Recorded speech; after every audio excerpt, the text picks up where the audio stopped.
What's up, fight fans? This is Kurt DeVille with Counterpunch Boxing News, and I have some new news concerning Bob Arum. Bob Arum responds to Eddie Hearn's claims that they lied to us. And this is what Bob has to say via Michael Benson.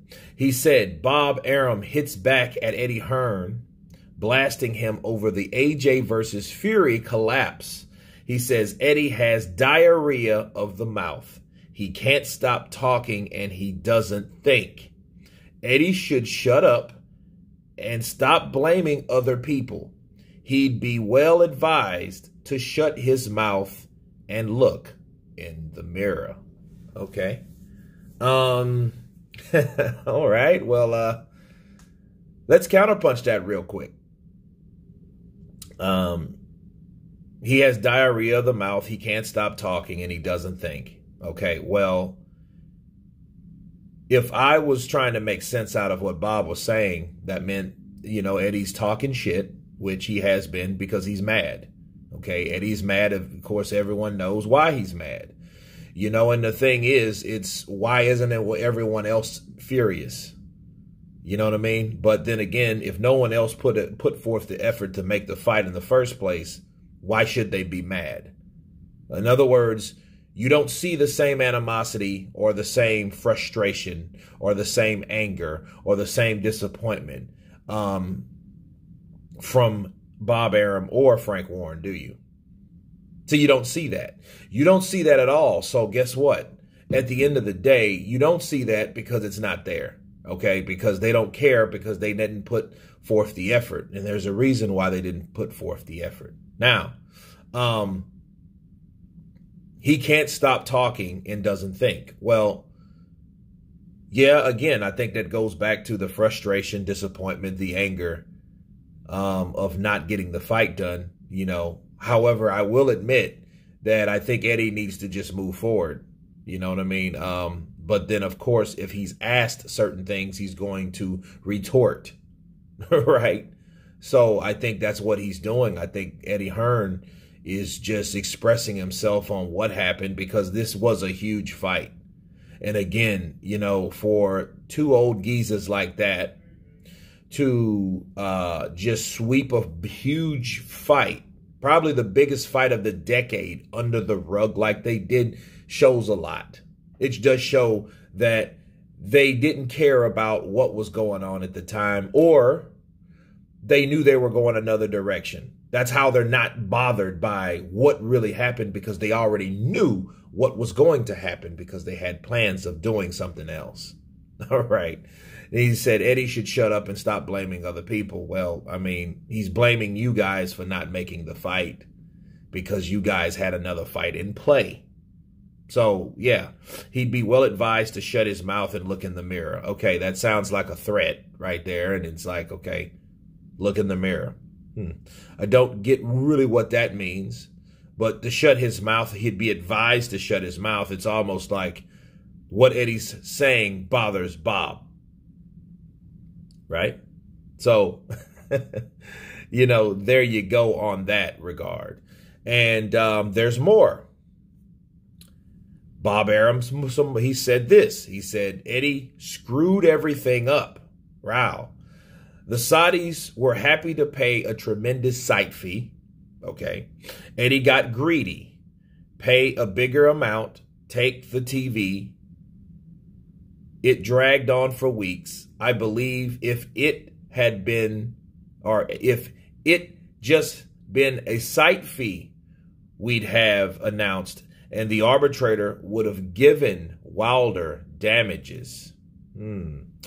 Okay, now this is where it kind of gets, this is where it reaches, okay? Eddie Hearn screwed everything up. The Saudis were happy to pay a tremendous site fee. Okay, well, Eddie Hearn knew that. But most importantly, Tyson Fury knew that. Tyson Fury, the day before everything was done, Tyson Fury came forth and said, well, hey, I just got off the phone with Princess Khalid. Right? And he said that the deal was on and he had to get confirmation for himself. And here's the problem, though. This is the problem. What Bob is saying is Eddie screwed everything up. The Saudis were happy to pay a fee. Eddie got greedy, pay a bigger amount. I don't know what he really meant by that. Maybe Eddie asked for too much money or asked for more money, pay a bigger amount, take the TV. It dragged on for weeks. Well, the thing is, why are you talking about a deal that was already in place? You know, and he's saying, well, I believe if it just been a site fee, we'd have announced and the arbitrator would have given Wilder damages.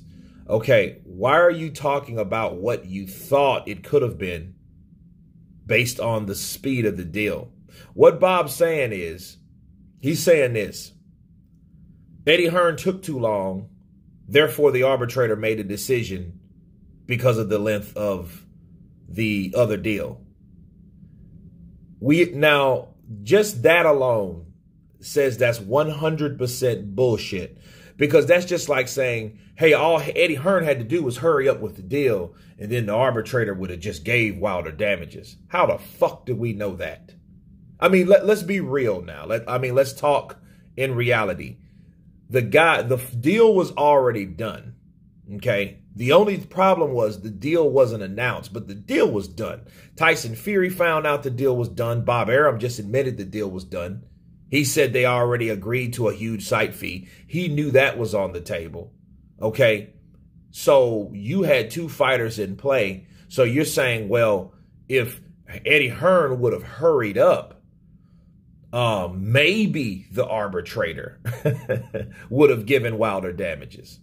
How do you know that? See, you're basing that off of speculation.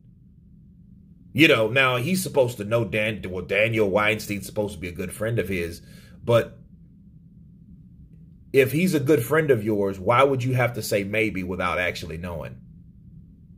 See, that's stupid right there. Because if you're thinking that, oh, well, this guy would have done that, or I believe he would have done that, based on what? How do you know he would have done that? Because obviously the way it was explained, or the way Bob or anybody else, well, he had a deal in place and the arbitrator ruled against us. Well, why did they do that? You think Eddie Hearn had anything to do with your guys' arbitration with Deontay Wilder? That's what I'm not understanding what he meant. Well, maybe the arbitrator would have given Wilder damages. By who? From who? That's my question. Where was the damages going to come from? It's sure the shit wasn't going to come from Eddie Hearn. Okay?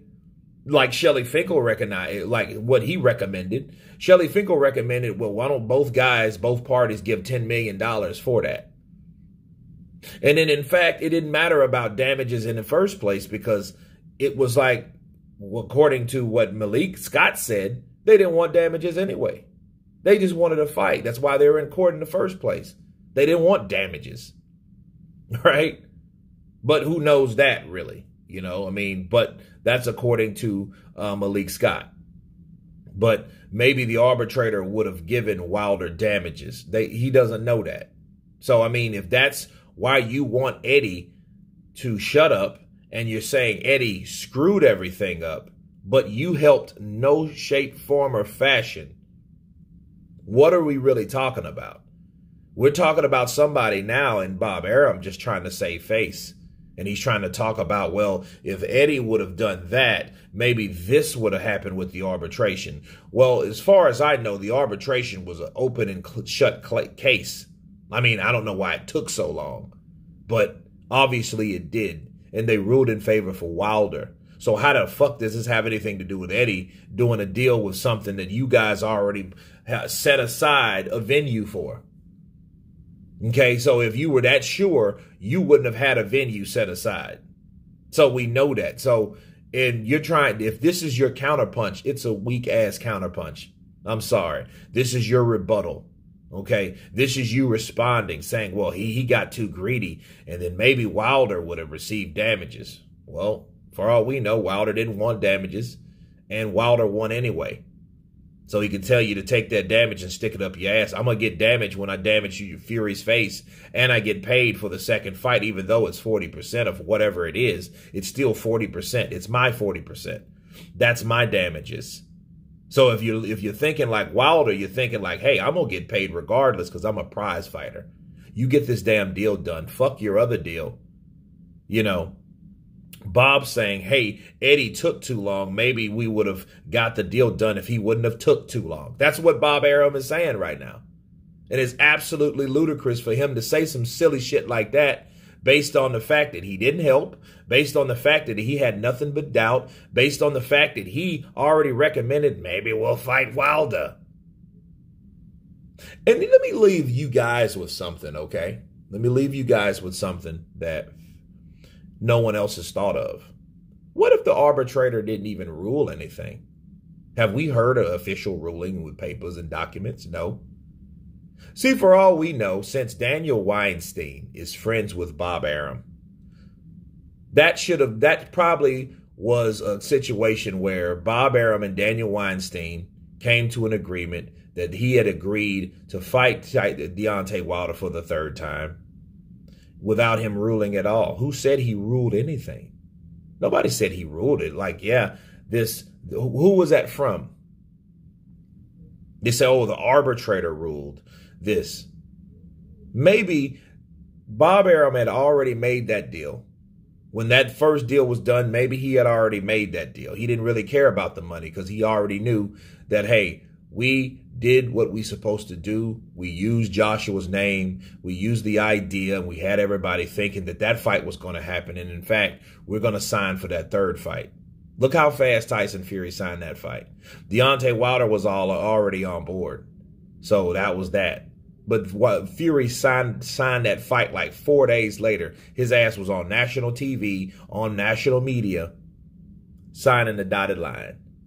So for all we know, it wasn't even an arbitration ruling at all that made the decision for Tyson Fury to fight Deontay Wilder. They probably decided to do that because maybe they were worried about the idea of Tyson Fury not having a tune-up and going in there against a younger, stronger fighter that knows what the fuck he's doing. That you can't go in there and do what you did February 22nd. That's just food for thought. You guys tell me what you think about Bob Arum lashing back at Eddie Hearn. Of course, please subscribe. And you guys been counterpunching. Peace.